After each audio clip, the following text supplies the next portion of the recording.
Então, vindo aqui ao Cerulo, meu pai conheceu em 70, eu conheci pessoalmente no início de 80, depois estive com ele em alguns ambientes algumas vezes. Todas as vezes que nos Estados Unidos fui convidado para pregar dividindo algum púlpito com ele, eu não aceitei jamais, e houve muitas ocasiões. Até que o Custódio Rangel, da Donep, começou a trazê-lo aqui para o Brasil no início da década de 90. Embora ele já estivesse vindo aqui desde 85, mais ou menos. O pessoal dele que trabalhava com ele aqui sabia que eu tinha aquele programa chamado Vindisat, que colocava as antenas parabólicas nos templos, e a gente tinha aquelas aulas todas as segundas-feiras que durou anos. Aí eles foram lá na Vind dizer que o Cerulo estava vindo e que ele queria usar a mesma tecnologia de satélites. Aí propuseram que eu cedesse a ele as centenas de antenas que a gente tinha naquele tempo, as antenas de 3 metros, enormes, que estavam nos templos de centenas de igrejas sérias, naquele tempo ainda existia isso no Brasil, e havia no mínimo 20, 30, 40, 50 mil alunos simultâneos toda segunda-feira estudando a palavra com a apostila. Eles queriam aquilo tudo que eu emprestasse para o Cerulo fazer. Eu falei, você me desculpa, não é mesquinharia, eu não sou mesquinho. Se fosse alguém pregando o Evangelho, eu não só emprestava, eu dava tudo que pudesse e ainda estimulava. Mas o Cerulo deixou de pregar o Evangelho faz tempo. Então, sinceramente, você está me pedindo uma coisa equivalente a deixa o Turcão, o bicheiro do Rio, usar o seu sistema de comunicação para rodar o bicho. É mais ou menos a mesma coisa. O meu coração repudia do mesmo modo, talvez até mais, porque o Turcão só está fazendo o jogo do bicho, o outro cara está fazendo do Evangelho. E o outro está fazendo do Evangelho um zoológico de víboras e de coisas assim. Então eu disse não. Aí eles puseram umas antenas por aí, fizeram essas coisas. Aí passa mais um tempo, final da década de 80, o meu amigo Lácio Pontes, que eu espero que esteja nos vendo aqui agora, ele está na Califórnia, e a esposa dele, queridíssima Bárbara, ambos são diretores, produtores de televisão, sabem tudo, vão de cameraman na produção dos shows mais sofisticados. Eles já vinham fazendo shows industriais de apresentação de produto com tanta técnica na América que se tornaram dos melhores. Eu já os vejo usando holograma em shows de tecnologia há anos. Eles são caras da pesada. Aí eles estavam de férias no Brasil, porque ele é brasileiro, era americano. E alguém, sabendo que eles são tão bons, estavam aí, os contrataram para fazer direção de um desses cultos, cruzadas, campanhas do Cerulo aqui, final da década de 80. Aí eles foram, sabiam assim do Cerulo, mas não tanto. E ela, inclusive, filha do vice-presidente da organização Billy Graham. E todo mundo evangélico com o qual eles tinham trabalhado na América era o mundo considerado sério. O pessoal do lado do Billy. E aí foram. Quando chegaram lá foi chocante, porque eles chegaram cedo para preparar a iluminação, o ambiente, posicionar as câmeras, ajuste, cor, temperatura de cor, tudo aquilo que precisa horas antes para as câmeras estarem alinhadas, luz bem feita, som passado, tudo certo.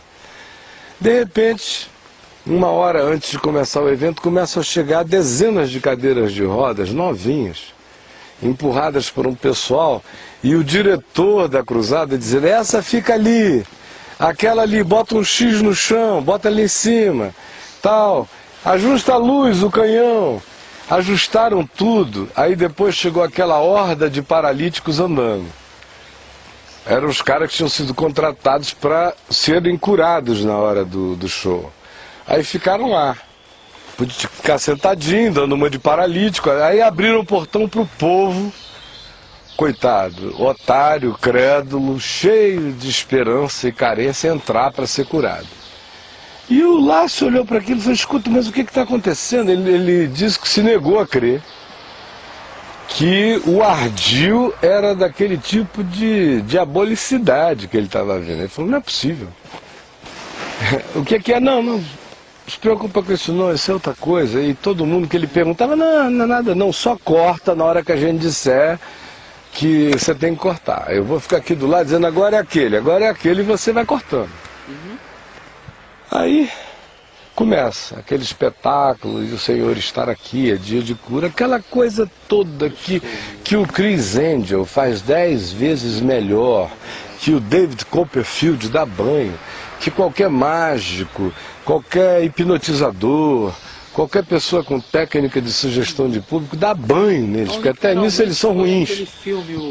Fé demais não cheira bem. Steve Martin ainda foi mais sóbrio. Ainda teve uma conversão na canalice, ele ainda se converteu. Mas esse povo é inconversível. O Steve Martin ele ficou meio que chocado quando ele viu um milagre realmente acontecer. E aceitou. Né? Aceitou e disse que deixou mudar de caminho. Esses caras nem vendo isso. Não, até porque se converte. Eles não creem de fato em milagre espontâneo. Eles não creem mais em ação de Deus. Eles creem em sugestão humana, em provocação de histeria, em estado de excitamento esperançoso produzido pelo quê? Pelas curas falsas. Então aí o cara começa a ter revelação daqui, o Cerullo. O Senhor está me mostrando que tem um homem sentado naquele canto ali, já está tudo mapeado para ele. Levanta em nome de Jesus. Aí o cara bonzinho fica em pé, aleluia, aleluia, o povo delira. Aí ele começa a apontar todas as curas, dizendo que é o Espírito Santo que está revelando onde as pessoas estão. Aí todos os bons ficam em pé e curados. Aí começa a hora dos doentes. Você agora, se tiver fé, ficará curado. Quem estiver doente apenas de histeria, porque paralisia é uma coisa que no século passado decorria quase sempre, se não fosse paralisia infantil, decorria quase sempre de histeria. Um dos sintomas de histeria que se encrua é gerar alguma paralisia, especialmente em mulheres, paralisia nas pernas. Muitas mulheres até a década de 60 ficavam tão histéricas de serem traídas pelo marido, de engolir aquelas amantes, naquele tempo era normal, moda e obrigação, de não serem mais procuradas sexualmente, serem desprezadas, e o estado de histeria que se instalava era tão grande, se somatizava nas paralisias nas pernas. Então, quando um caso é esse, o excitamento da sugestão cura o paralítico. Aí ele não levanta em pé na hora assim, legal, mas ele vai fazendo aquilo que a gente vê ali no R.R. Soares, naquele negócio. Jesus nunca curou. Os paralíticos que Jesus curava tomavam leite, andavam e saltavam. Como bezerros no templo, não era aquela coisa assim, ó. Aquilo ali é a cura de sugestão.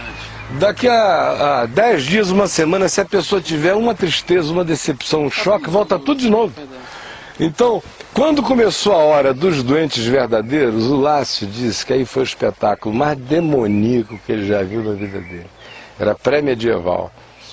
Eram aquelas velhinhas tentando se levantar na cadeira em nome de Jesus e rebolando pela arquibancada. Foi um negócio tão horroroso que a mulher dele... Eu um show desse na Assembleia de Deus, um suposto missionário vindo de Goiânia. Lembrei aqui do... Então, olha só, ele tinha uma senhora de 60, 60 anos na cadeira de rodas. E meu pai era pastor nessa época lá na Assembleia de Deus. E eu, pequeno, menino, estava lá e acompanhando aquilo, fiquei um pouco chocado de ver ele forçar a mulher a se levantar. Então ele falava, você vai ter que ser curada agora, em nome de Jesus, e fazia aquele espetáculo todo. E aí ele pegou pela mão da mulher e a senhora a fez levantar. E a fez caminhar com ele segurando ela. E o final da história é que ela voltou para a cadeira porque ela não conseguiu.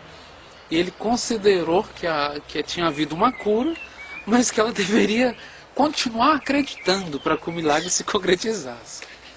Se realmente eu não conseguia assimilar aquilo muito claro, entender. Uma coisa interessante é que esses milagres que às vezes eu vejo na televisão, eles não